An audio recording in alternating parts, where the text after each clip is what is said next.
Good morning, my friends.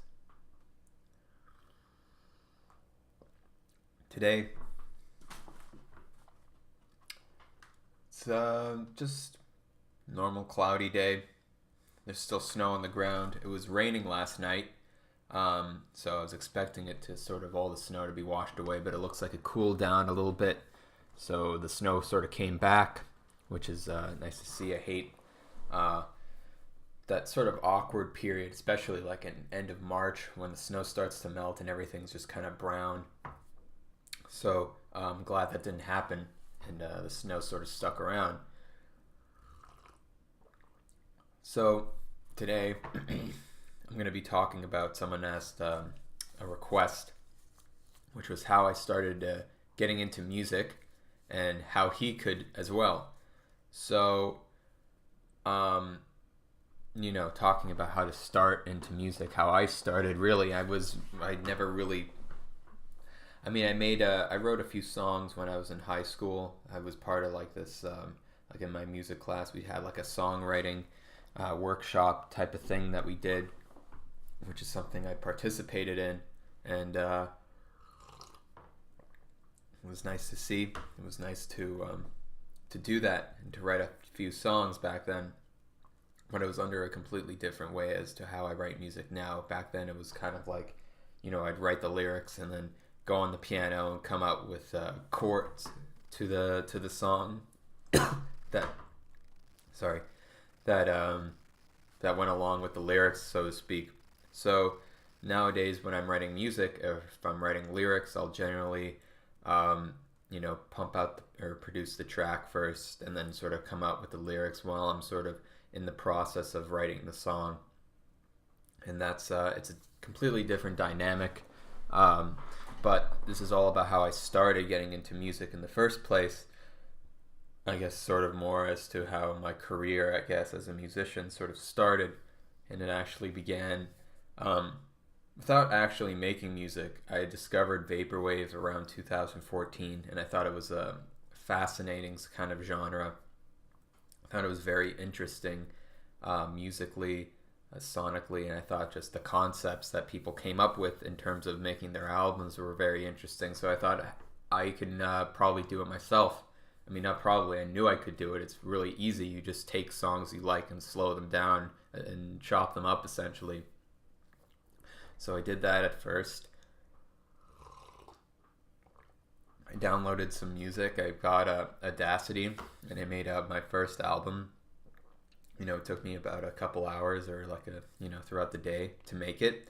It was a lot of fun. It was a lot of fun to make. I enjoyed doing it, and it got some positive, people, positive feedback for the most part.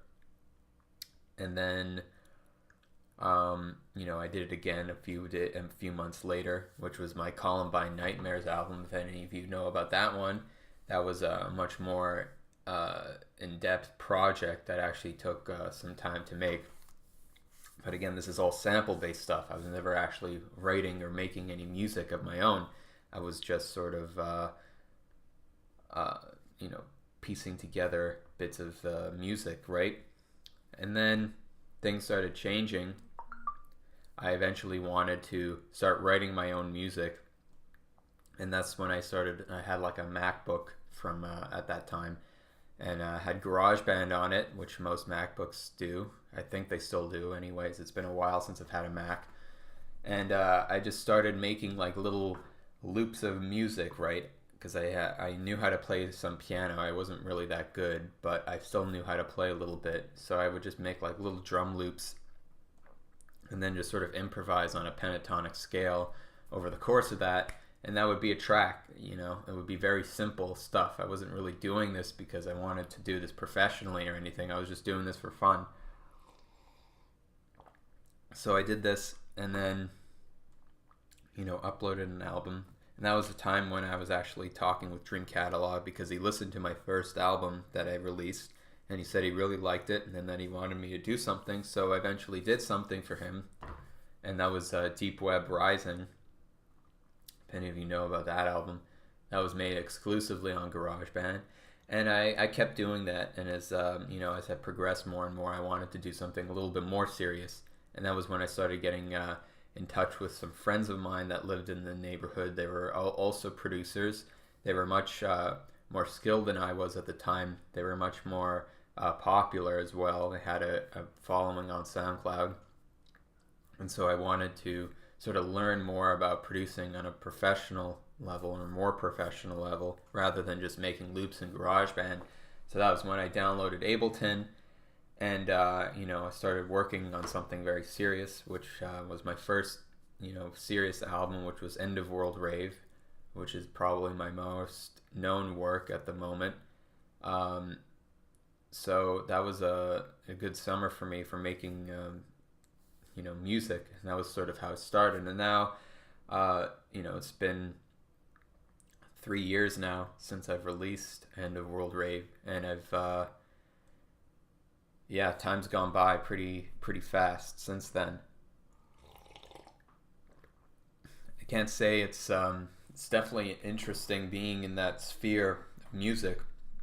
You sort of think you're on a trajectory, right? You sort of see yourself, oh, I'm making music, I'm getting more popular, and then you think it's gonna keep going, but it doesn't really work that way. It kind of just goes all over the place. I got to a point where I got pretty popular, kind of drifted downwards, went back up a bit, and I've just kind of been wavering in a weird middle ground. I don't even really know where I'm at right now, but it's wherever I am, it's fine. I still make a little bit of money, not as much as I should be or as I want to be making. I shouldn't say should be making, because that's not how this works.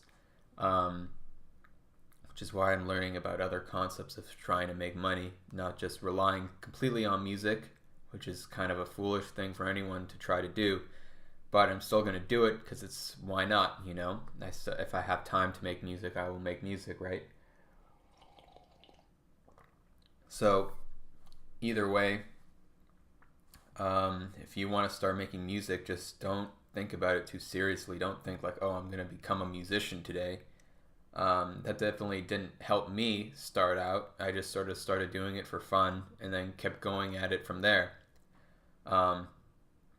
At some point, though, when you're making music, especially if you're doing it for fun, there's gonna be a point where it stops being fun for you. And it's not that it's never gonna be fun again. It's just that you have to find a way to make something or be creative in a way to where you enjoy making music again. And I think that's the most important part. And it was actually something that's very difficult for me, especially in the past year, when making music sort of became a lot more drudgerous. Trying to reignite that passion or that fun that I had with making music was definitely took a long time to get back. And I think I'm starting to get into it more as I'm writing lyrics now, and I'm writing different kinds of music, stuff that I more enjoy writing rather than just pumping out music all the time, which is what I've usually been doing. So if you want to start out with music, don't take it too seriously. I think that's a given, right? I don't think anybody should take music seriously, honestly. I think when people take music too seriously, it's when it becomes really boring to listen to. I mean, nobody really wants to listen to music where the person was just taking it seriously and not feeling anything when they're making it, right? I think in most cases, the best music that's ever been written has been written like almost instantly, like in a spur of the moment kind of thing, because that's when that energy of the creative process is really flowing, is when it's happening with ease. It should be easy for you, even if you're not that good. If you're doing it with ease and fluidity, it's going to sound good, even though if it'll sound super simplistic. If someone's trying really hard, trying too hard and too serious to write music, it's not going to come out that well. And I know because I've done that. I've tried too hard to make stuff that I'm not good enough to make, and it doesn't sound good. And I can beat myself up and say I'm not good enough, but I'm going to make music that I'm already good at right now, music that's easy for me to make right now, and I'll focus on that. And that's what I did when I first started out. I didn't even make music. I just put together little pieces of samples and then just made little generic loops because that's what I could do at the time. And then I worked up from there. So anyway, there's not much more else to say about that. And I hope you have a wonderful day.